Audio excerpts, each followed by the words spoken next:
Bonjour et bienvenue. Je suis Elisangela Rodrigues et j'ai l'honneur d'avoir avec moi Josely Mahinga. Bonsoir Josely. Bonsoir, Elisangela. Où es-tu ce Alors, soir? Pardon, où es-tu ce soir? ce soir, je suis chez moi, à Pointe-Noire, au Congo-Brazzaville. Très bien. Donc nous sommes sur deux continents. Je suis ici en France actuellement, mais ce soir nous avons un échange. Je dirais on va avoir un apéro ensemble, moi et Josely, et sur un sujet qui nous tient à cœur, qui est le leadership transformationnel. Je suis très honorée de t'avoir avec moi, Joselyne. Merci, Elisangela. Le plaisir est partagé. Donc, j'aimerais que tu te présentes. Il y a des gens qui ne te connaissent pas, il y a des gens qui ne m'y connaissent pas. Donc, je vais t'inviter dans les notes de te présenter en premier, Joselyne. C'est qui, Joselyne? Alors, je suis Jocelyne Maïnga, mère d'une petite fille de 5 ans et formatrice, facilitatrice, coach conférencière certifiée de la Maxwell Leadership. Excellent. Joselyne a plein de casquettes, en fait. Elle est sur plusieurs domaines et si on pouvait dire tout ce qui fait Joselyne, on passerait certainement une heure ici parce qu'elle est une femme très active sur les domaines sociaux. Dans la journée, elle aussi a travaillé au sein d'une entreprise, elle a fait aussi des formations, n'est-ce pas? Donc, c'est pour ça que cette expérience j'ai dit, Joselyne, il faut que tu parles à d'autres personnes parce que ce que tu rencontres au quotidien, c'est les problèmes qui touchent pas mal des RH actuellement. Donc, qui suis-je? En fait, je suis Elisangela Rodrigues. Je suis une Brésilienne qui vit en France depuis 2 décennies. Je suis aussi maman de 3 enfants. Et la cause qui est dans mon cœur, c'est accompagner particulièrement des femmes, mais pas que, des femmes qui ont un parcours international, des femmes qui sont des mamans, des femmes qui ont une carrière et qui doivent jongler parfois, trouver cette harmonie entre plusieurs choses. Mais souvent, il y a une chose que moi et Josélie avons en commun avec plein de femmes, nous avons un cœur pour les personnes. Nous avons un désir de se développer tout en ajoutant de la valeur à d'autres, d'aider d'autres personnes. Et c'est pour ça qu'on est là ce soir parce que j'ai une question posée à Josely, justement. Josely, quelle est la problématique que tu retrouves le plus et que tu aimerais tellement porter une aide?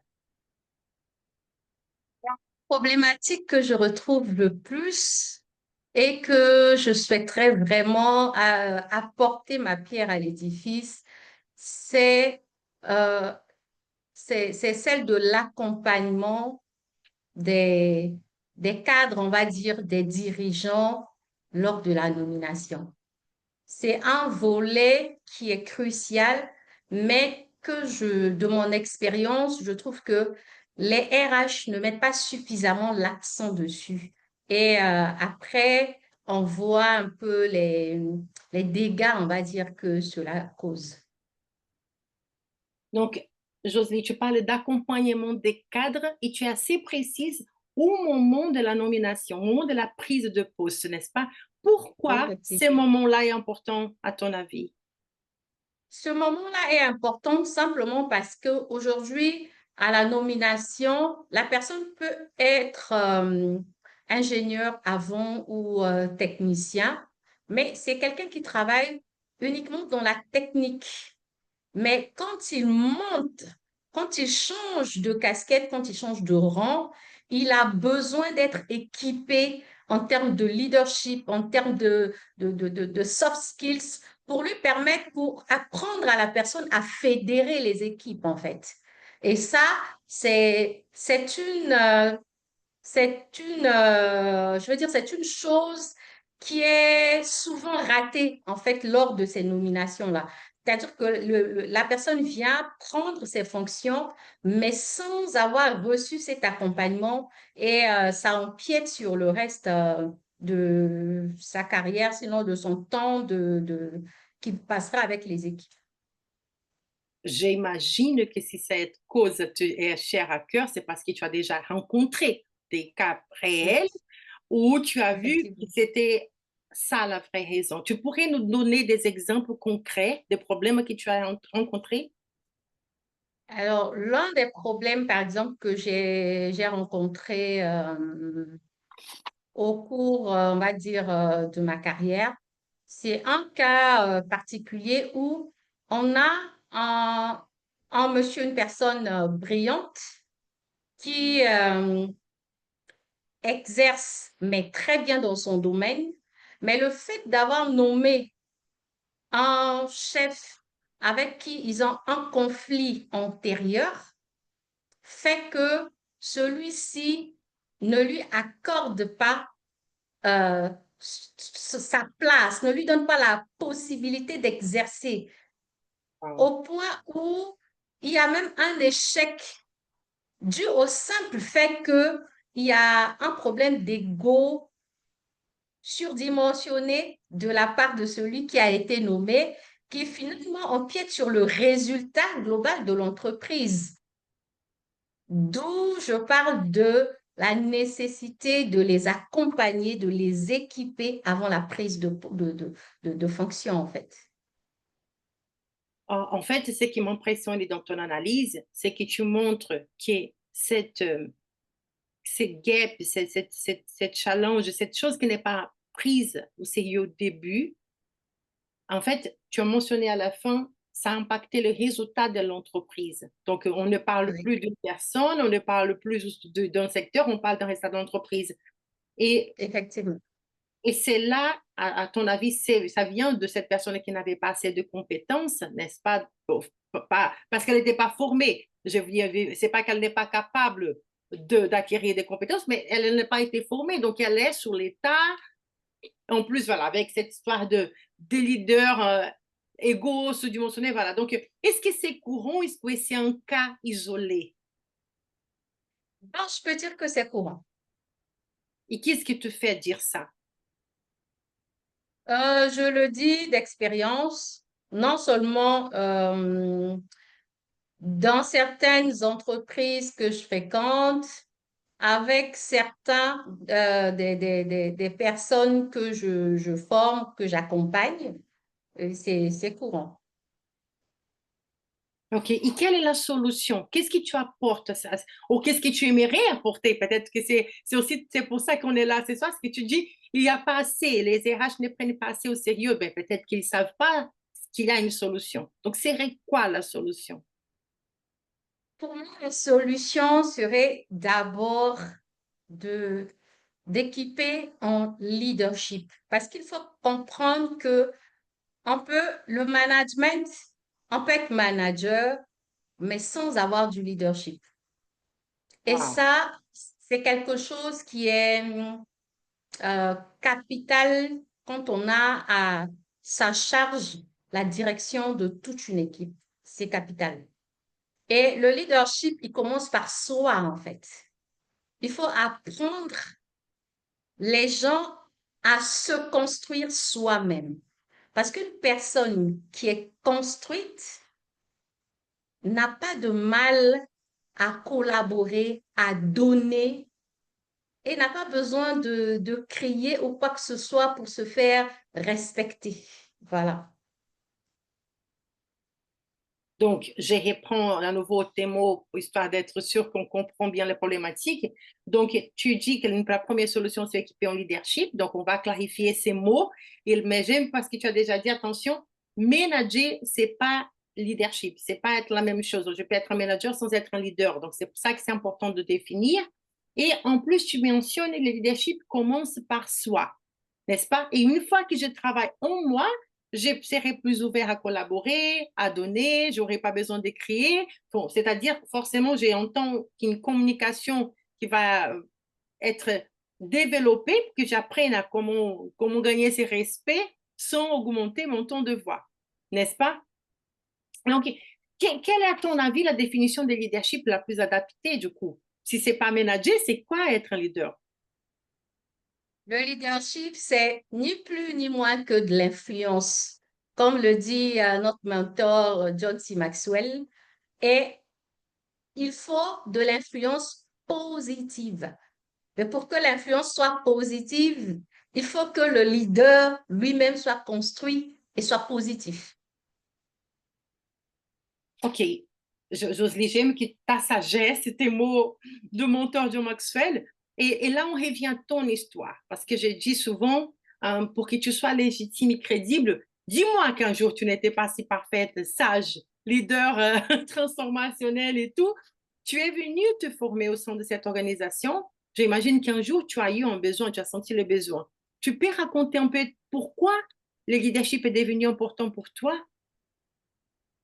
Alors, le leadership est devenu important pour moi parce que à un certain moment de ma vie, j'ai occupé une fonction.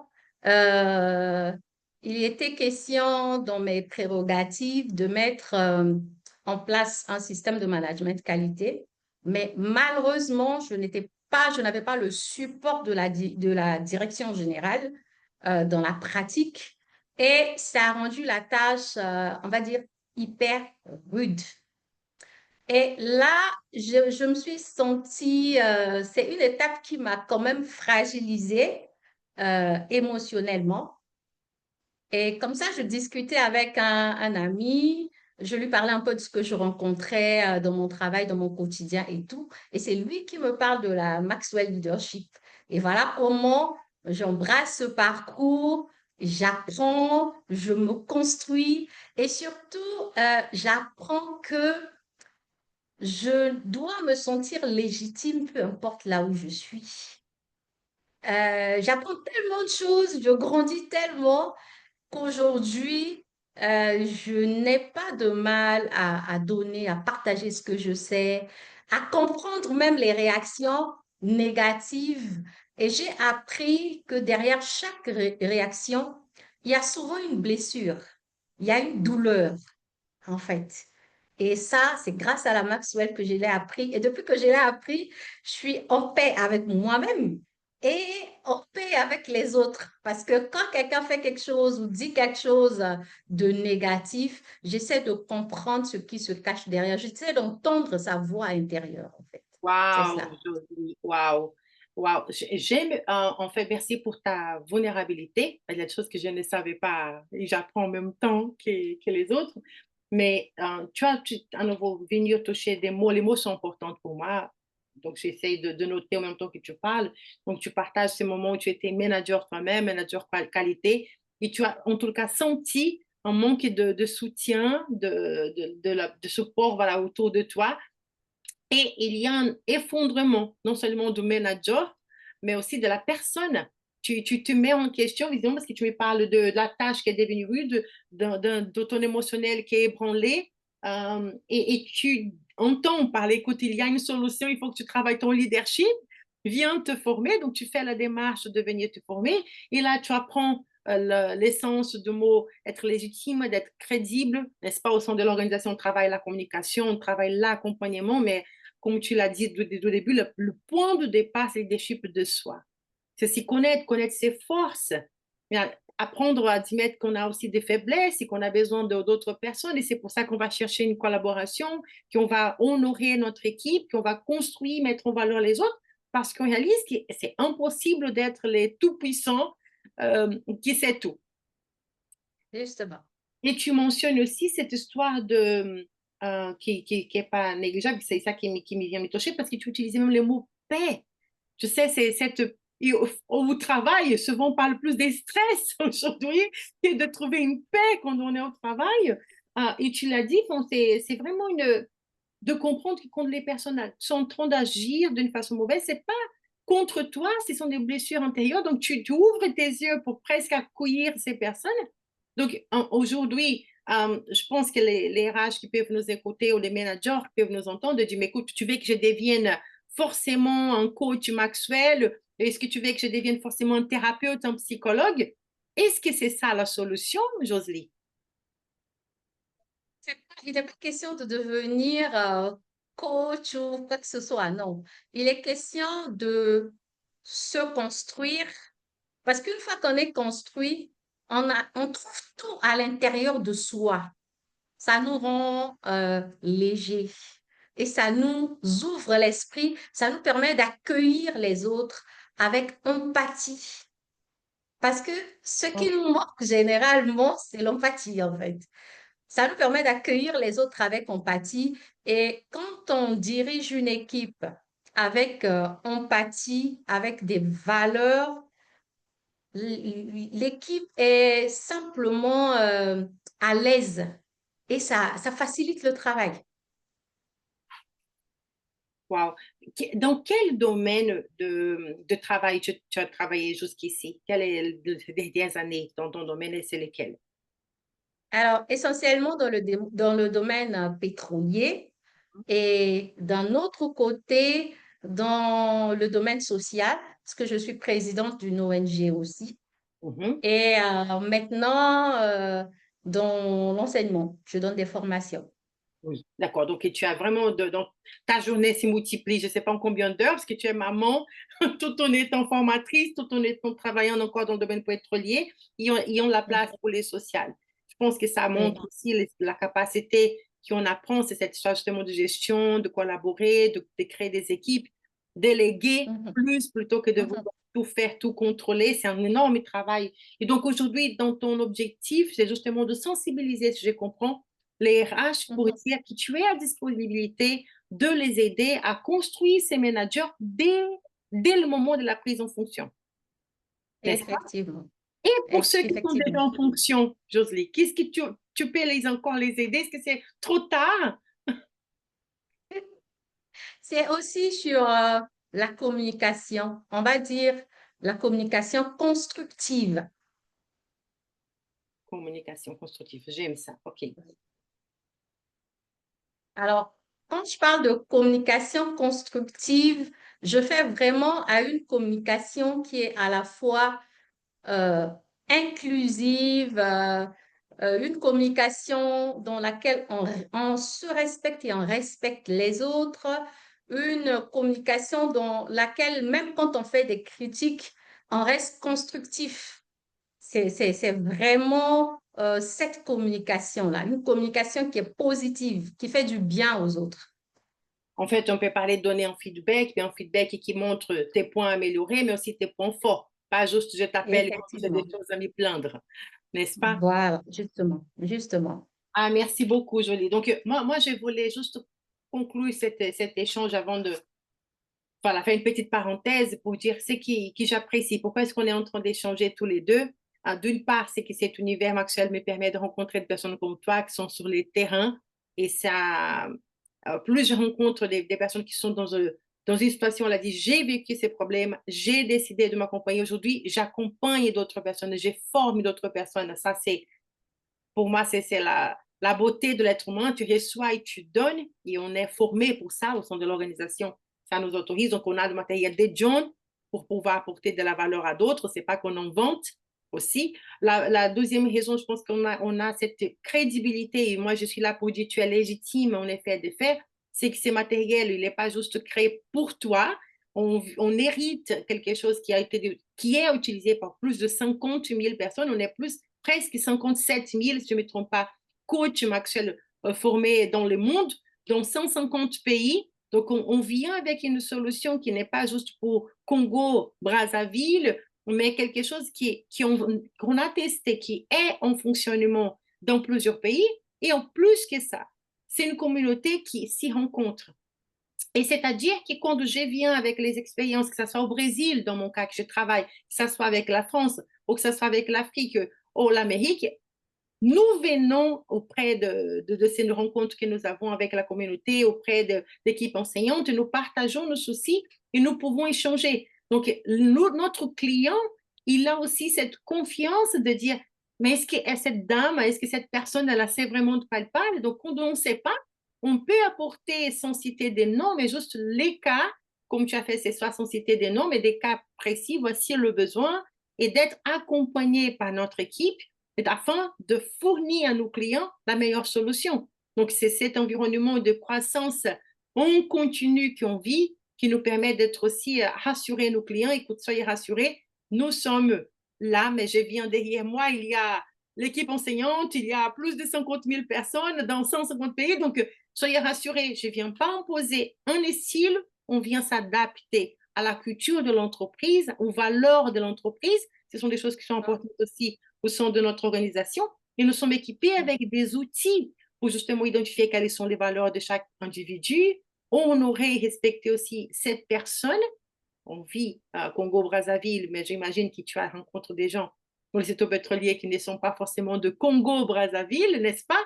Donc, il y a Absolument, oui. un fait culturel qui vient s'y Mhm, mélanger, cette diversité humaine, des hommes, des femmes, des âges, des générations mhm, si différentes. mhm, Donc, voilà, je voulais juste mentionner que quand toi, tu te présentes en tant que je peux vous aider en étant coach fonctionnel, l'organisation est derrière toi pour dire on est avec toi pour apporter cet accompagnement. Ça te rend encore plus crédible.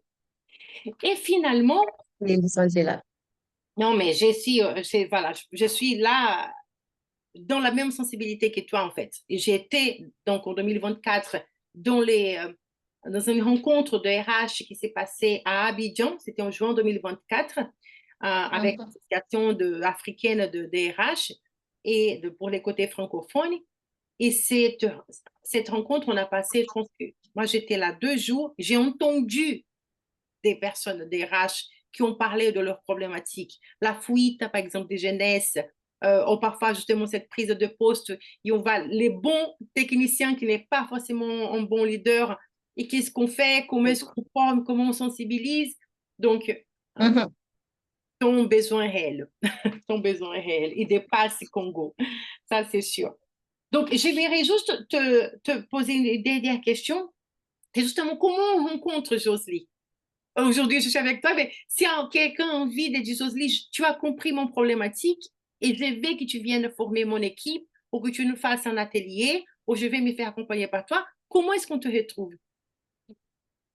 Sur LinkedIn, Jocelyne Maïnga, déjà, et sur WhatsApp. Voilà. Excellent. Donc, on va mettre toutes ces données dans les commentaires de cette vidéo afin que tout le monde puisse se D'accord. retrouver et qu'il puisse bénéficier de services que tu proposes. Et ça sera un grand plaisir de collaborer parce que voilà, j'ai dit à Jocelyne, elle est vraiment pas seule. Mon intention, c'est d'élargir justement son champ d'action et qu'on puisse collaborer et parfois que je sois à côté d'elle, c'est nécessaire, mais soit J'en ai besoin, ma coach. qu'elle soit au moins cette réponse pour cette génération. Jocelyne, merci Merci. beaucoup. Je suis vraiment très contente de cet échange et ça, c'est la première de d'autres parce que je sais qu'on a d'autres cas d'études que je vais partager avec toi. Et je vous dis à tous à bientôt. Au revoir. Merci, Elisondela. À bientôt.